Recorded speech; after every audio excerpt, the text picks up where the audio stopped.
Sounds better. Okay, well, thank you for being here tonight. So tonight is kind of a culmination of a lot of years of struggle, if you will.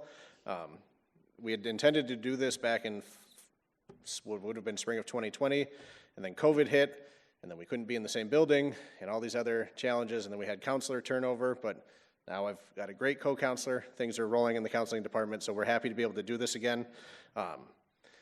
The thing to keep in mind with tonight is a lot of the stuff that we're going to talk about is just like it's our job, so there's things that we just know. So if we don't explain something in depth, if there's something you want to know more about, please don't be afraid to ask for clarification. Just hold the questions till the end because we might answer it. We've only got about 10 or 11 slides, but even for us, this is more about gaining what the parents want to know and what we're not putting out there enough so that we can keep bolstering our school counseling program and make information accessible. And like I said, we know most of the things, we just need to know what you want to know. So we'll get started. We've got some terms to know, because again, I don't know what people know, so I don't want to assume. So we're going to talk about things like trade school being that highly focused training program. So for example, like Northwood, a lot of their programs, you go in and you take courses specific to diesel mechanics. And then they might make you take a math class and a speech class so that you can interact with fellow people in a normal manner, but most of it is going to be directed at learning about diesel mechanics. Then you can get into your associate's degree, which means you went to college for 2 years, typically like 60 credits. And then you get into a bachelor's degree, which is your 4-year degree. We're going to talk about things like FAFSA, student aid, loans, scholarships, grants, all of those things. FAFSA being the free application for federal student aid. So that is where the government is going to give you federal loans based on your household income. Then scholarships and grants are money that goes towards the cost of college but does not have to be repaid. So free money, what we all like. Need-based scholarships, that is awarded on financial need versus the merit-based. Merit-based scholarships are going to be usually around academics or athletics. So for example, private colleges will give you big academic scholarships because they're typically D3 schools and they can't offer athletic scholarships. So things like that that are good to know. More specific in terms of when you're applying to college and we're looking at getting into it, early decision is a term used for like the deadline for colleges in October and November. So this is being ahead of the game and submitting your application early so that you will have an answer earlier than most other kids. Sometimes you won't get a decision until February or March if you're applying in just the regular decision timeline, which brings you to regular decision, applying at the regular timeline around that November to May area, depending on the college that you're looking at. Each college does things differently, which is another part to just keep in mind. We don't always have all the answers for specific colleges, so admissions websites are great resources for families just wondering, okay, if my kid wants to go to Stout, they might have a different process than the U of M, especially since we're so close to the border. There's a lot of times Wisconsin and Minnesota will do things differently. And then rolling admission, like it says, is just accepting students all year long. So we're going to talk a little bit about college and career exploration and somewhat specifically how we do it here at SCC and then what it means in general. So for example, as a junior, you're going to take futures and personal finance. Your kids are. Some might be in it right now, some might have in second semester. So what this class is an opportunity for kids to explore careers. They will do career inventories, interest inventories. It will give them feedback based on their interests, what they've done so far, things like that. The personal finance aspect of things is going to teach them about money, loans, how to fill out loans, applications, all things relevant to that. So that's a big part of our academic and career planning is that futures personal finance class they take their junior year. And then things like resumes, cover letters, how to write those, how to prepare those, their formatting, because they're very specific in their formatting, and colleges and jobs are going to be looking for those things to be done in the right way. That's a very base level kind of aptitude test is, did you fill this out in the right way? Did you use the correct size font, the formatting, things like that, just because you should be doing that research and understanding how to do that, and it's our job to prepare them to understand those things.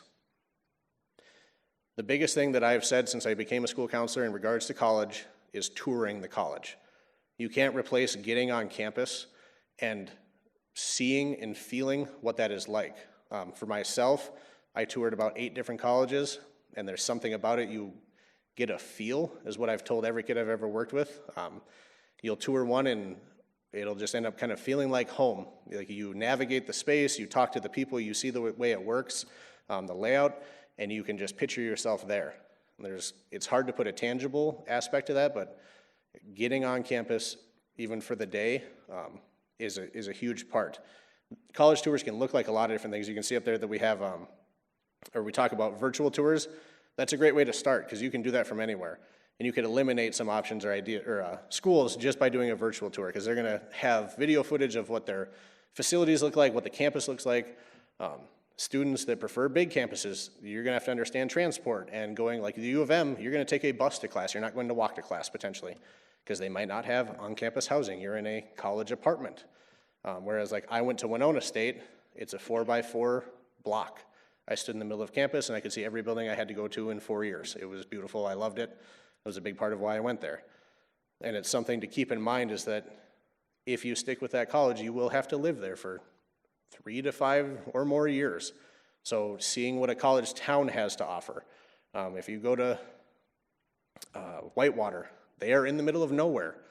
You are surrounded by corn, similar as we are here, but you can't get on the highway and be at Walmart in 10 minutes. You know, in Whitewater, you're talking 30 minutes to an hour to get to civilization, things like that. The college campus will do the best they can to bring in the supplies. Like most of them have mini marts and things like that, but if you need a prescription, like that's things like that to keep in mind when you're touring colleges is, okay, what do I do? What are my unique needs? The things that keep me comfortable, can those be met at this space? College lunch visits is something that we provide. We try and get as many colleges in during our lunch hours. They set up booths, they bring in goodies, they talk to kids. We do great with River Falls with direct admissions opportunities and things where they come in and eliminate barriers for kids getting accepted into college. So River Falls, just this year, we set up appointments, and I'm hoping they do it again next year because I think we had 15 seniors that set up a meeting with Brianne Stites from River Falls, one of their admissions people, came in for a 15-minute interview based on their transcript.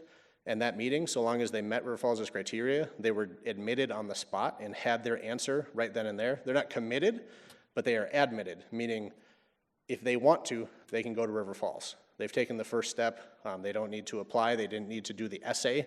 They didn't need to pay a fee. Just a really, really great opportunity. So we're always trying to do more things like that to bring in colleges and partner with them for that. Job Shadows gets into more of that career exploration. So that's how I became a school counselor. I shadowed a school counselor at Meyer Middle School in River Falls. And after a week, I said, well, what is that pretty good? Like, is that what your job looks like? He goes, yep, we dipped into all aspects of school counseling. I said, I can do that. I went and got my master's in school counseling, and here I am. And it was the best thing I ever did. Previous to that, I had volunteered in hospitals, and I had done other things like that I had interest in, and it eliminated those options. Things came up that I was like, well, that met my threshold. I can't see myself doing that forever. Didn't need to look into that anymore. Field trips, we also provide opportunities, especially in our CTE departments, career and technical education. Mr. Wenzel takes kids on some of the best field trips with Build My Future. We take kids to Northwood Tech as often as we can, where usually once a year they'll do a field trip where you can sign up just for a program of interest, whether that's nursing, diesel tech, carpentry, stuff like that, and they get there and they'll divvy kids out. When the colleges tell us that they're doing those things, I always try and get our field trips squared away to do it as often as possible because, again, they now get to go to Northwood if they haven't been there, and then they get to talk to people doing the thing that they're interested in. So it's a big, big part of it.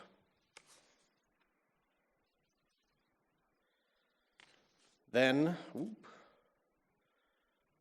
post-high school pathways. So when you look at a junior in high school, there's typically about 5 options that they can take, aside from living in your basements forever and doing that. That's always an option, but we try and get them to think beyond that.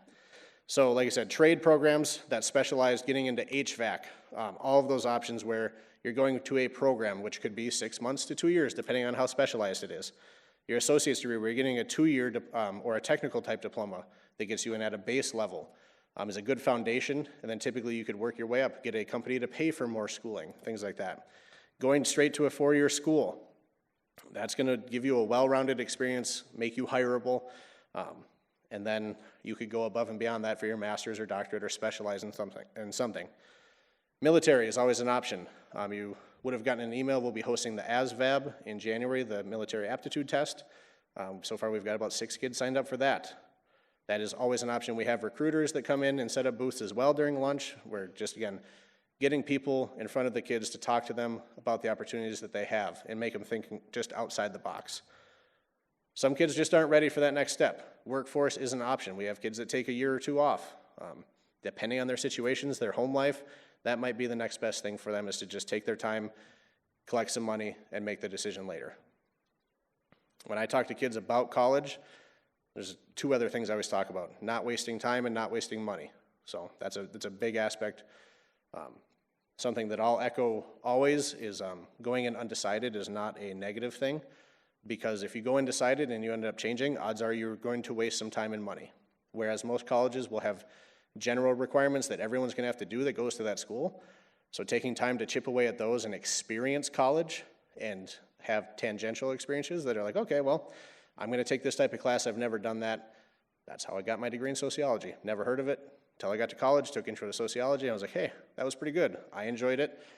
Didn't really feel that before. Took sociology, more and more, got my degree in it, and here I am. Went in undecided, had no idea what I wanted to do, declared a major my junior year. The emphasis being there's a lot of time. Some of these decisions don't need to be made or rushed right now, so keep that in mind when we talk about all this stuff.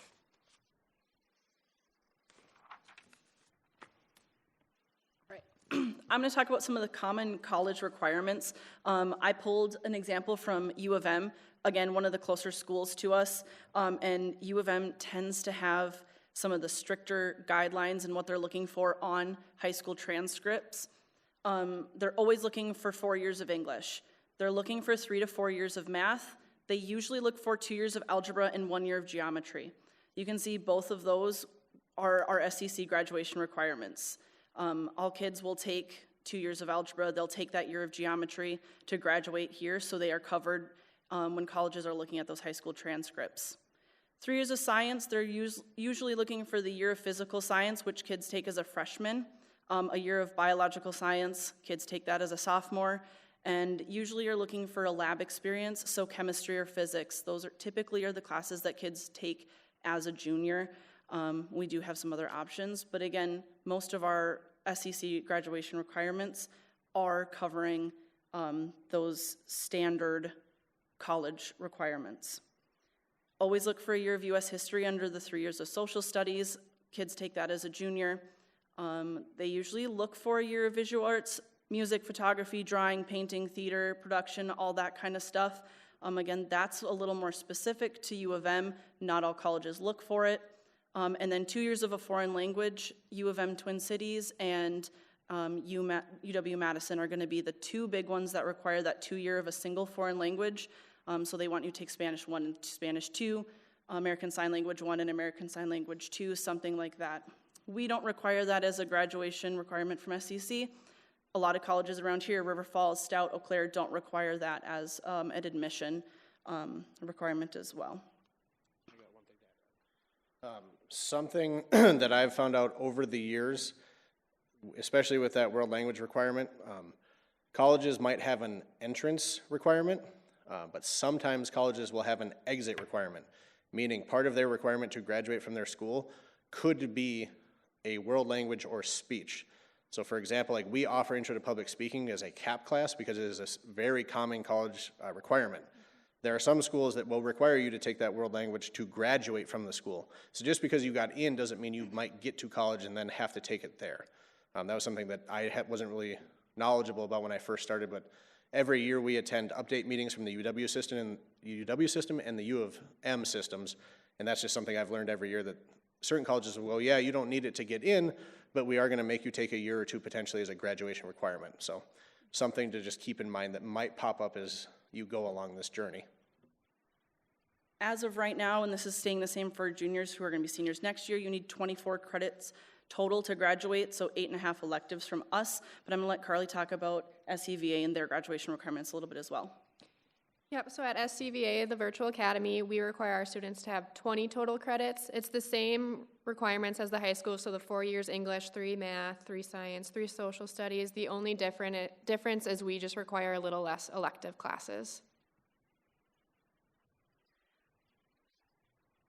Going into the college application process, again, this is something that's going to look different at every single college, but the general timeline for when you apply, summer before senior year, start going on those college tours, start thinking about what state do you want to live in? Do you want to stay in Wisconsin, stay in Minnesota? Do you want to go somewhere far away like Montana or Florida or anything like that? Where do you see yourself living? Start those college tours, start eliminating based on virtual college tours. Come fall, early action for colleges, typically your application due date is October 15th to November 1st. So that's going to be that early action. Sometimes that also gets you into a better dorm or gives you priority in choosing that kind of stuff. October is typically free application month. It's a really good time that waives some of those $35, $40 application fees. It also is typically the month that FAFSA opens, though that was delayed this year. November through February tends to be that regular admittance date, and then March through May can be a late admissions date as well. Usually by April, it's the best time. That's when you want to be considering, okay, now I'm going to commit to a college. I've got my applications in. Maybe you have your answers back. Maybe you're waiting on a few more, depending on when you applied. You might still be waiting, but that's kind of the general timeline. Where do you apply for college? A lot of it is the direct college admission website. You just have to Google UW River Falls. It will say, apply now, and you go from there. Common App is another really big one for our area. UW System App, that's one application for all of the UW schools. You just fill out your one essay and you go from there. It'll match you to all those colleges, so you don't have to go through Stout's website, Eau Claire's website, River Falls' website, and do all those individual essays and everything 4 times. MnState app is the same thing for all the Minnesota State schools, and then the Golden Gopher app is for U of M, so U of M Twin Cities, U of M Duluth. General materials that you need to apply for colleges, you're going to look for your unofficial transcript. Any of us can get that for you, or you can access it on Skyward yourselves. You will usually need an official transcript for admittance, and that you can order through Parchment, which is found on the high school counseling webpage. Testing scores, your ACT scores, any AP scores, SAT, all that kind of stuff are right now optional, but if you have a good ACT score, it's always worth putting on there. Letters of recommendation, sometimes they're looking for 1 letter, 2 letters from teachers, coaches, people in your life that you have worked with, that kind of stuff. Always a personal statement, and usually additional essays for any applications that you have. Mr. Madigan touched a little bit on this too, but the things to consider when picking a college. How does it feel to live on campus? Do you have cost? What's the expected cost? A lot of big colleges especially have the sticker price. Don't let that deter you, because a lot of colleges will offer you scholarships automatically. I know I was talking to a student today who said that St. Thomas offered them a $30,000 scholarship. And I told them, well, what does that make your actual cost of attendance? That's going to be different as well for every college. How much financial aid or scholarships do they offer? Things also to think about, public school or private school. Something going to St. Thomas versus U of M, anything like that. Location, how far away do you want to be? Living in a city, whitewater in the middle of nowhere, what suits you best? Size of the campus, what their campus housing look like. Do you have to be on campus for 2 years like at River Falls? Do you have to live on campus at all if you're close enough? Do you want to commute? Any of those. Again, specific admission requirements for college. Have you met those? Is there something that, if I'm looking at U of M, what do I need to make sure that I'm putting on my schedule for senior year? Majors and minors does the college offer? If you know that you want to go for pre-med, do they offer it? What is the job outlook from students who graduate with that major? All that kind of stuff is important to look at.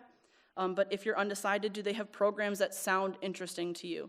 Are there those general college courses that you have taken that kind of lean towards one way that you can take another course and eliminate or go from there? Other programs that are offered that sound interesting, study abroad programs. I went to River Falls, and their study abroad program was a huge draw for me. I was able to live in Europe for 14 weeks, and I was in 7 different countries. And if that's something that is important that your kid wants to experience or you want to experience, things like that are really good to look into, so that you know all of the opportunities that are offered.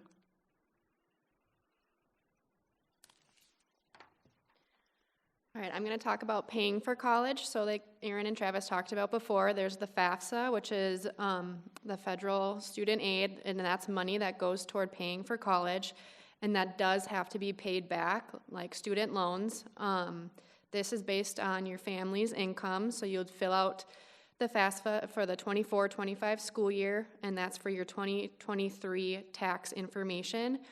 This form usually opens up on October 1st. This year, they updated their form to be more user-friendly for families because in the past it has been pretty tricky to fill out. So we don't know what that form looks like yet, but they are saying that it's going to be a lot more user-friendly, and that form will be opening up sometime before December 31st. But next year, it will be open hopefully by October 1st. And then there's scholarships. The St. Croix Central School District has partnered with Going Merry, which is a website that students can create an account, and they can be matched with thousands of different scholarships based on their activities, and what they're going into. And scholarships is money that goes toward paying for college that does not have to be paid back. These can be offered based on a variety of criteria, such as needs-based, merits-based, university scholarships, field-specific, and then St. Croix Central also has local scholarships that open around the first week of February, and us school counselors will be sending out that information around February, first week of February, and students can apply through Going Merry as well. And then those will close around the first week of March, and then winners will be announced at the scholarship and award night the Wednesday before graduation. Preparing for senior year. So all juniors in the state of Wisconsin are required to take the ACT in March. It's the state test. So every junior at the St. Croix Central High School and St. Croix Virtual Academy will be taking that in March. Right now, the ACT is test optional, or scores are test optional when applying to colleges, so you don't have to send your score to a college, but it is an option, and going forward, colleges are saying that it might be a requirement again, so I would definitely encourage all students to take that, and then you can also sign up for the ACT through the national dates that are on Saturdays, and those are, I think, like $100 fee, but it could be required going forward. Start looking into colleges at the end of your junior year, start going on tours in the fall and over the summer, look into the programs and majors that they offer, be aware of what classes might have to be taken senior year to get into the college you're looking at, and consider who you might ask to write letters of recommendation, coaches, teachers, employers. Just start thinking of those people and start asking them for those letter of recommendations so they have time to prepare. And then how parents can help. This can be a very stressful time for students. It's a big change, so just listen, encourage students to explore all their options, be open-minded and realistic, be aware of your students' emotional needs. This may not be a topic talked about every single day. Consider what post-secondary pathways are not right for your student and which ones might be right, and facilitate your child's independence. Once they get to college, they're not going to include the parents in all the conversations. They are now an adult, and they will only talk to the students. So start having them reach out to the colleges, set up the meetings, have them reach out to us and ask questions. Really encourage that independence. Yeah. And any questions you guys have for us?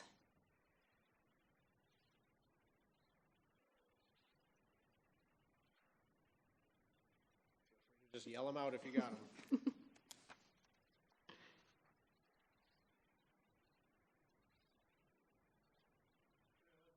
A lot of these parents, obviously, have their parents and your kid. You guys touched a little bit on their senior schedule. Can you talk a little bit about that as we start having conversations about next year? Talk a little bit more about the cap tax curriculum,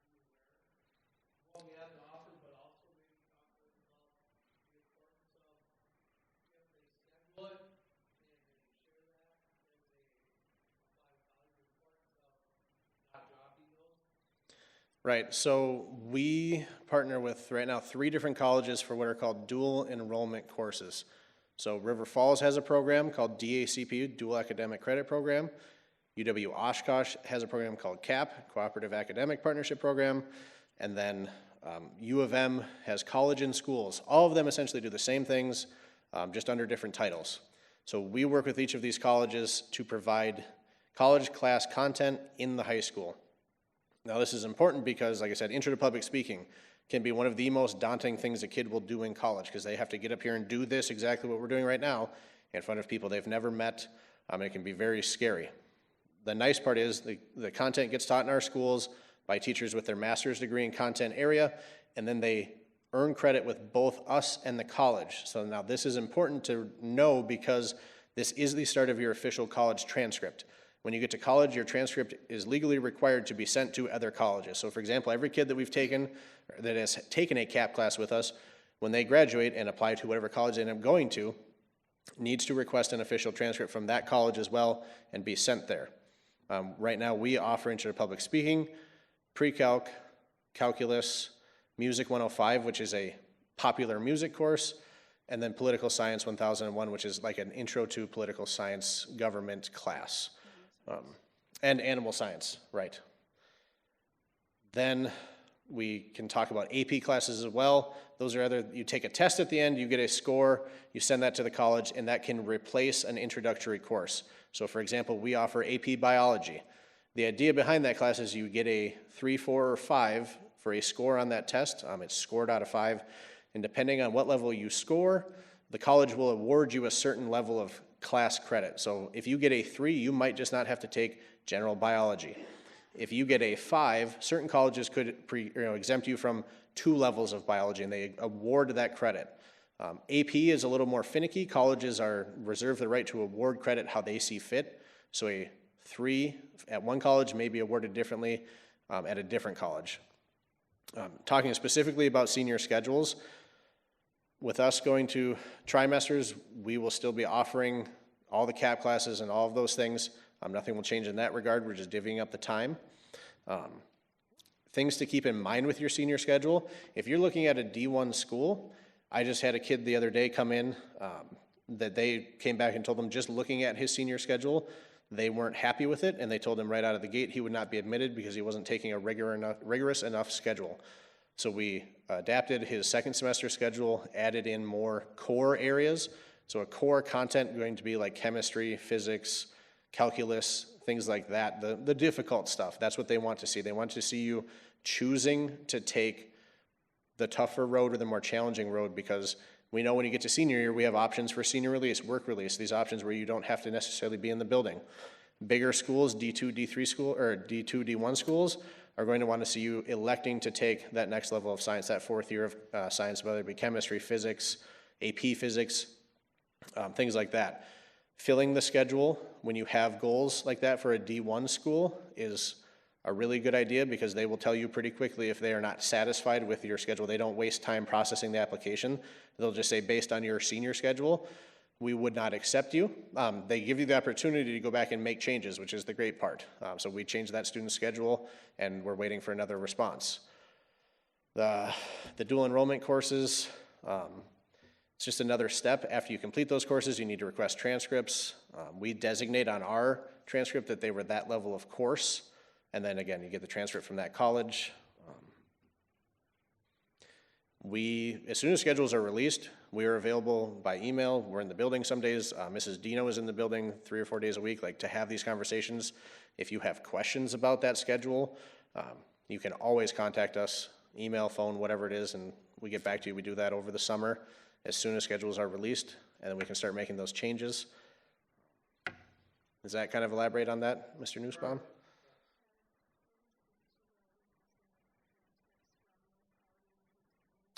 Yeah, so requesting transcripts from a college that you took a dual enrollment course with, similar things. I have bookmarked all of those things, and I send them out.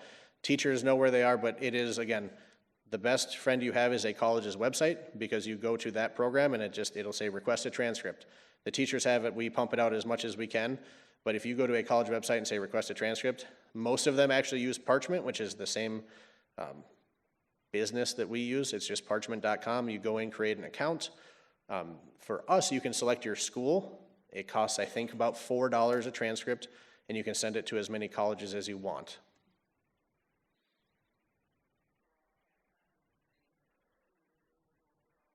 Yes, all CAP classes are through Oshkosh, which is pre-calc, calculus, and intro to public speaking right now. And we would offer more if we had more teachers with their master's degree, so we're always trying to find more opportunities for students, but they have some pretty strict criteria to be able to teach college level content at the high school in the classroom. Trying to think of anything else extremely relevant. I think the biggest thing in the coming years will be test optional applications.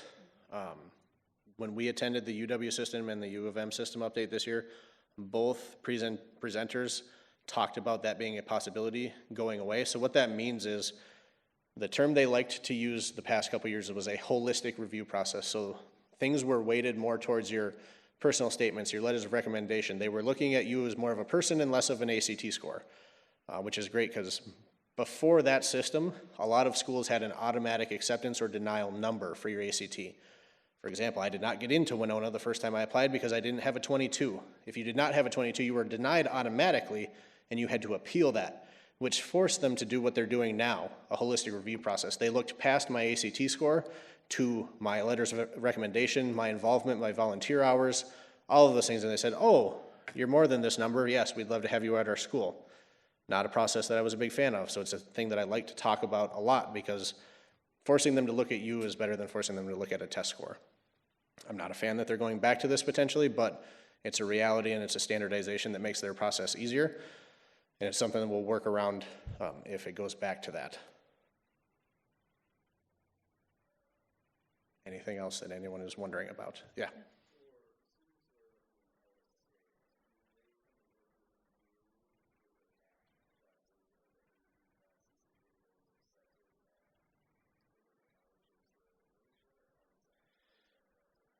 So there is a website called transferology.com, which is a great resource. I don't know if we have that linked on our website or not.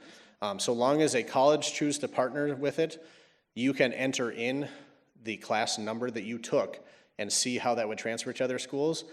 That is the tool that I use all the time. If that's not the case, you then need to call the college and ask them directly, how would this transfer? That is not always a fun process because there's typically a special person. Most colleges have a transfer department for kids. They work with kids that are coming in, their freshman, sophomore, junior year of college that already have other credits, and they let them know how that would transfer. But transferology.com is the best source I've found to do that yourself, to check and see.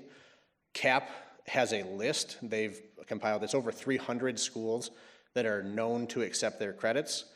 The idea and the point that we offer the classes we do is because they are so highly transferable. That's why we don't offer, as my mom always said, underwater basket weaving. That's not going to transfer anywhere. Intro to public speaking, pre-calc, calculus, an intro to music course, intro to government, basic, animal science is kind of our only fringe one that, again, we have a lot of kids in our CT department that are going for equine sciences to River Falls. That's a big part of our culture and our community. That's why we offer that, because we have kids that fits their needs. So that's the other part, is that the idea being you took that class at a D2 level school or a D3 level school in Wisconsin, and they're transferable base level credits. I haven't had anyone come back and get them denied, but that's kind of how that would look. Good question. Those classes all work on a cost system, so it's a cost per credit.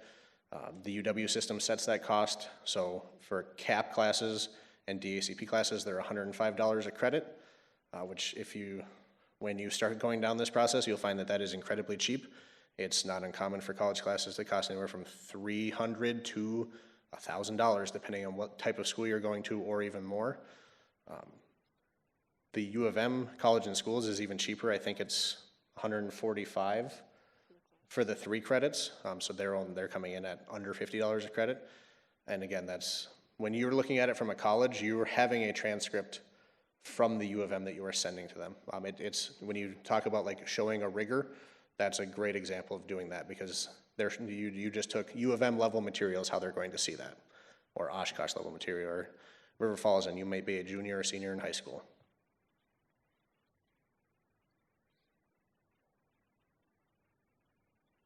Anything else?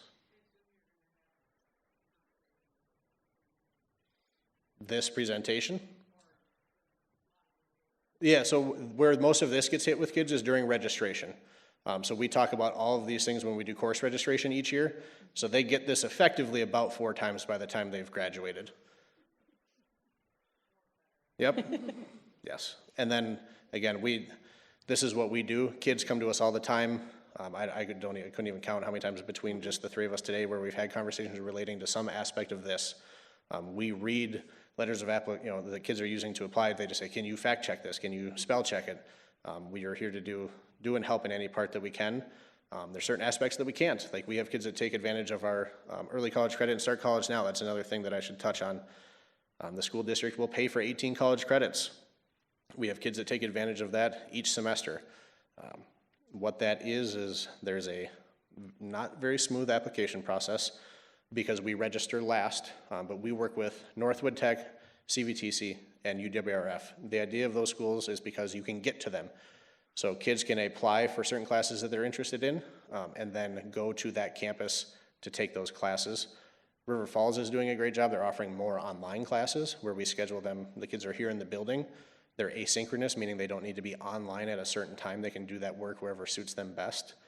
But we have a lot of kids that take advantage of that. Again, that's another part we talk about during course registration. I hold a special meeting just for that because the process is confusing and daunting.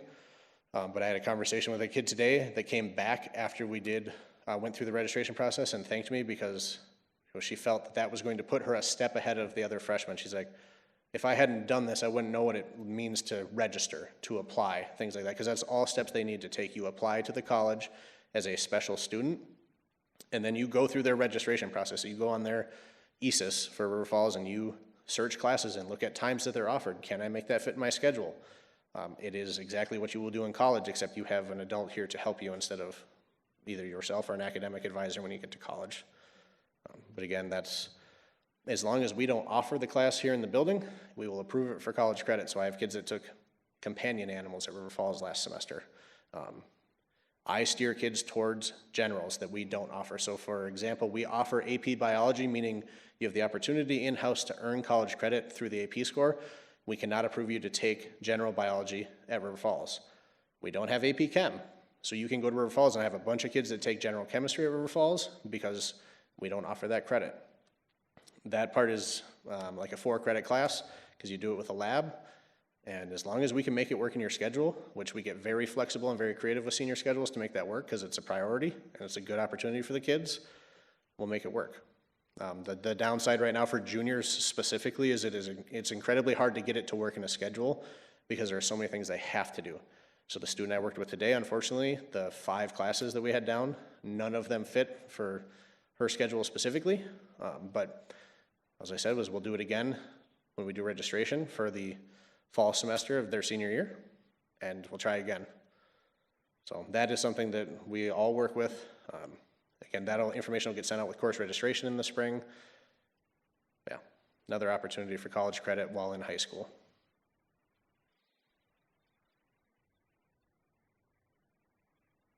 If you have more questions or you think about something later after we've concluded, we are going to send this presentation out. Mitch is going to have to pair our sound with the presentation, so it might not be tonight, but we will get it out to you. You can always call us, email us if you want to set up a meeting with us to come in and elaborate more specifically on your student. We are more than willing to do that. Just feel free to reach out to us, okay? Thank you all for coming. This is a much better turnout than I was expecting, so appreciate that. Thank you. Thank you.